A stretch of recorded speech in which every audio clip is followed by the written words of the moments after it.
Hey loves, I feel like you guys have seen part of my life so far but don't really know me, so today we're going to change that. Today I'm going to be doing a Q&A and I'm going to be answering some juicy questions or just some relatable questions that people have been wondering, and I'll also talk about like my motivation for why I'm starting YouTube or why I started YouTube. And yeah, let's get into it. So the first question, what am I working on right now in my life? Right now in my life, honestly, I feel like I've accomplished a lot so far. I'm 29 years old and I'll be 30 this year. Oh my god, a new era is crazy.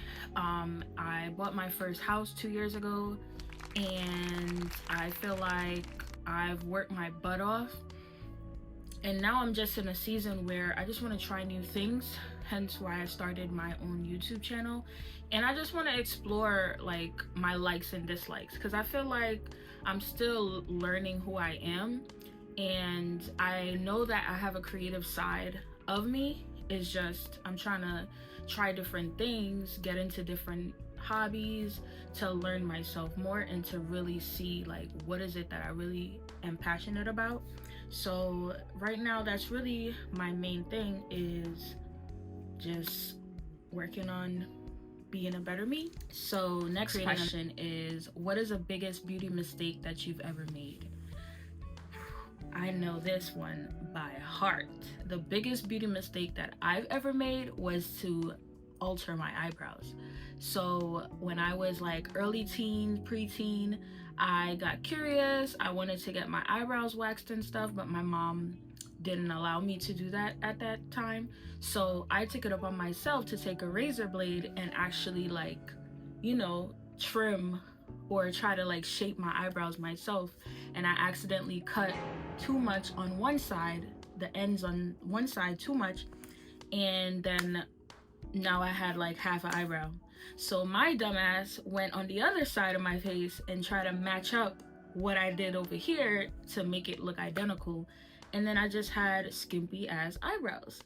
So, fast forward to now, that is why I do microblading, or I'm actually gonna do micro shading next.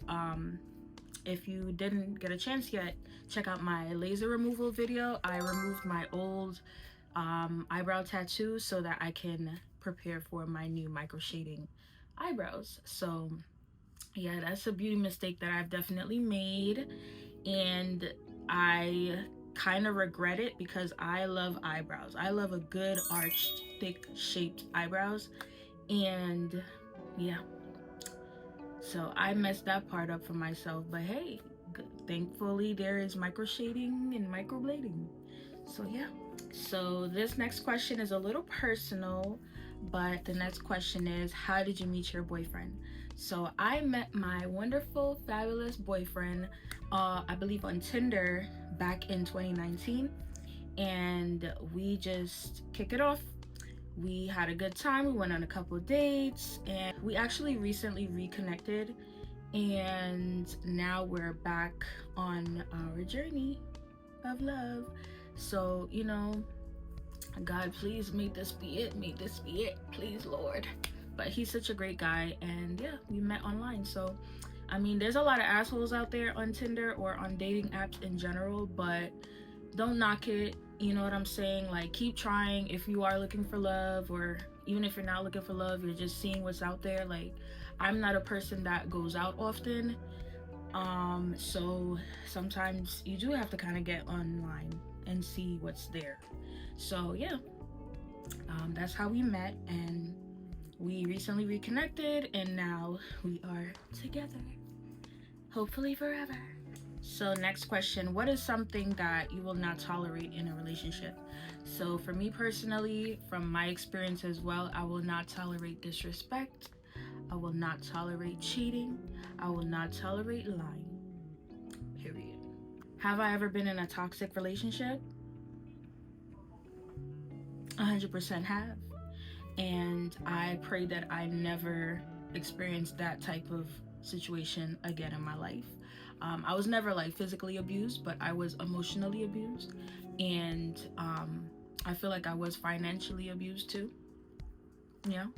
So, I'm stepping into my new relationship with a lot more discernment and a lot more self-awareness.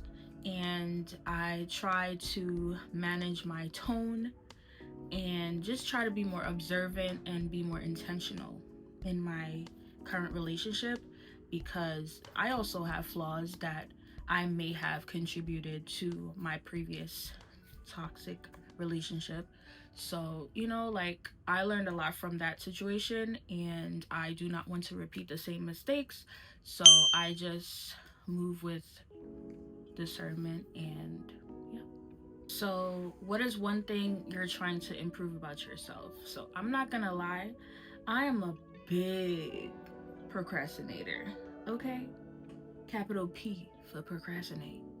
I procrastinate like there's no tomorrow, and I feel like I might be a little ADHD-ish, I think that I procrastinate a lot more so to avoid feeling stress.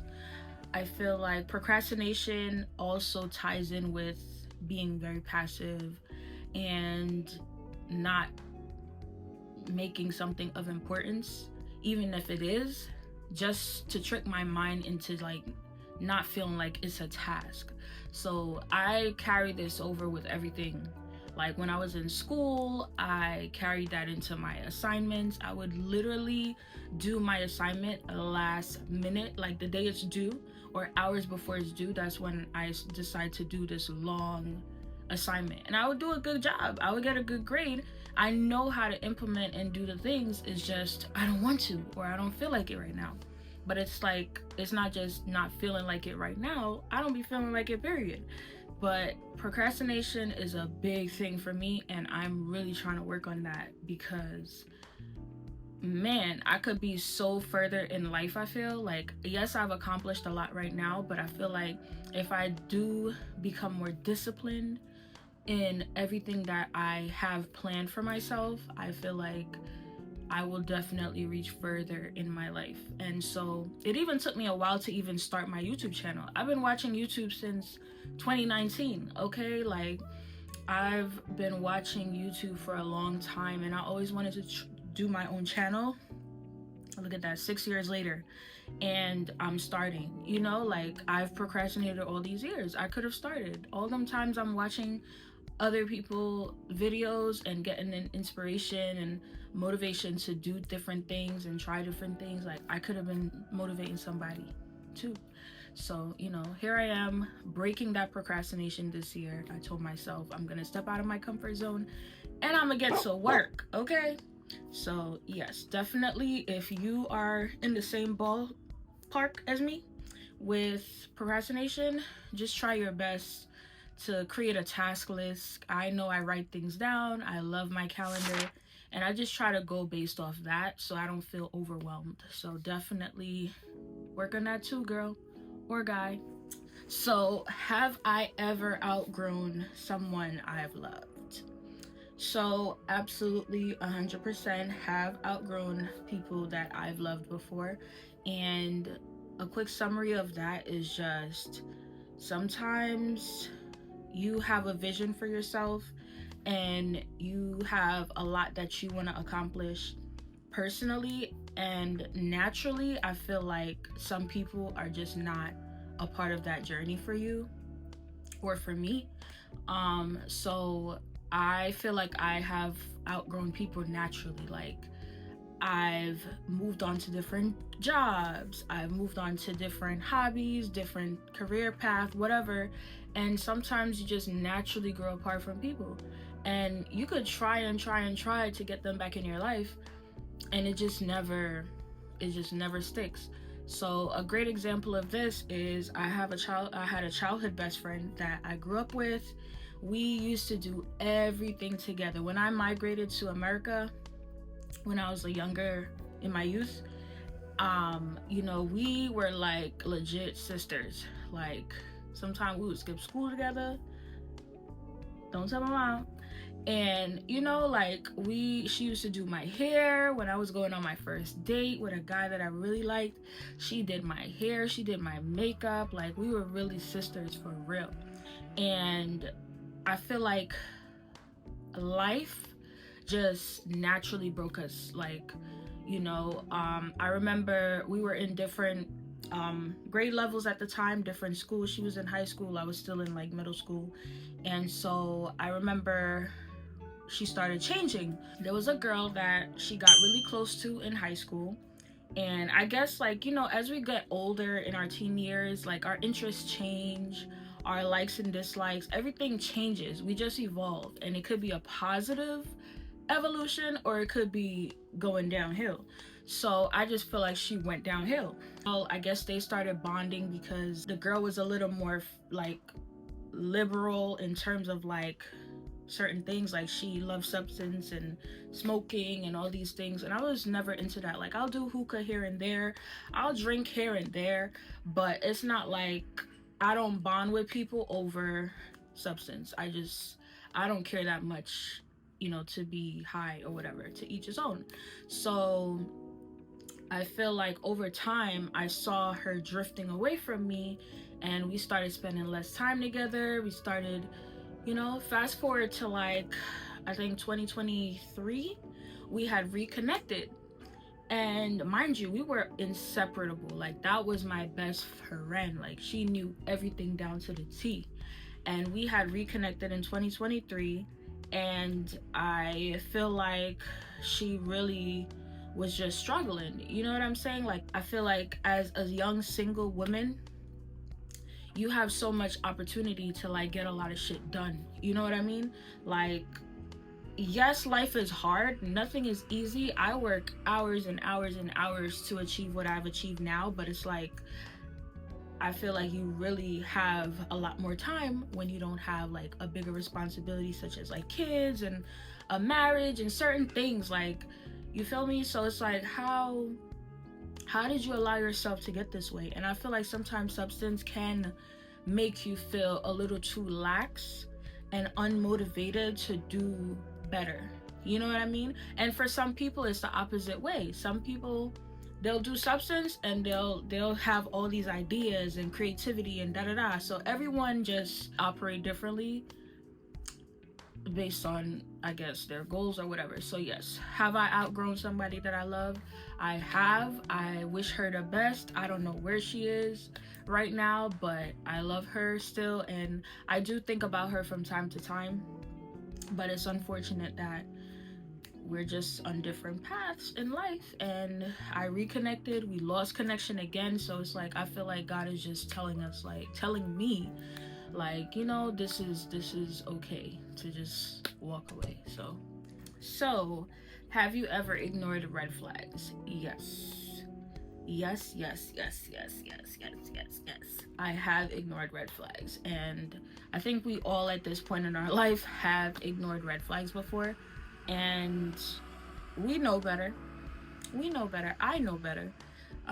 But sometimes when you really care about somebody, or you really are infatuated or lustful about somebody, because that wasn't Liv, I feel like you really will ignore the red flags, because in your mind you want shit to work, and it ain't meant to work.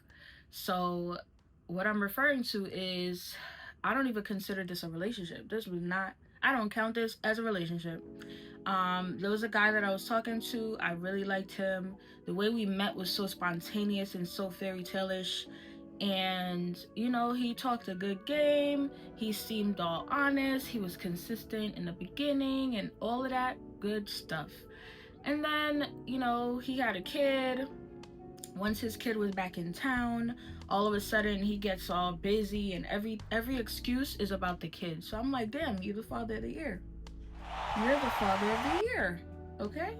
So I was like, that was the first red flag. It was like, all of a sudden you're busy, everything is about my kid, and I'm just like, something ain't right. And then when he's supposed to show up for me, he wasn't able to show up for me, or he will pretend like he's gonna show up for me, and then the day of, he cancels. And it was just like, girl, when are you gonna wake up and smell the flowers or the coffee or something? Smell something. Wake your ass up. You know what I mean? So I feel like definitely it is your life. Live your life and just move with discernment, okay? Like if somebody is being shady and they're acting weird, or in your mind you feel like that's what's going down, like that's what's going down, okay? Like our intuition is not just us being crazy. Like I really feel like when I get a feeling, a bad feeling about something or someone, is because their actions led me to believe that.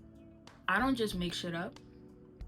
No, there's something that you have done or said in my presence that made me question you. Okay? So definitely trust your intuition, and if there's something that's questionable, ask the person, okay? Ask them, like, what's up with this? Ask the question. Don't be scared like I was and not ask the question because you want to be peaceful. Fuck peace.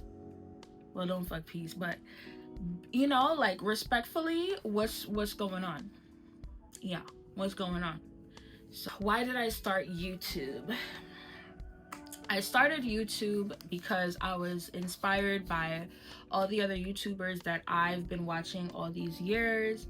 I'm talking Keisha K. Lee, Aaliyah J, Jayla Corian, and so much more. Diara Taylor, like so much creators that I've been watching since forever. Like they motivate me to like just start, you know what I'm saying? And then last year, towards the end of last year, I kept hearing, just post the content, just post the content, just post the content. And it's true. Like, what are you waiting for? I don't know what I was waiting for. This is a hobby that hopefully turns into other things.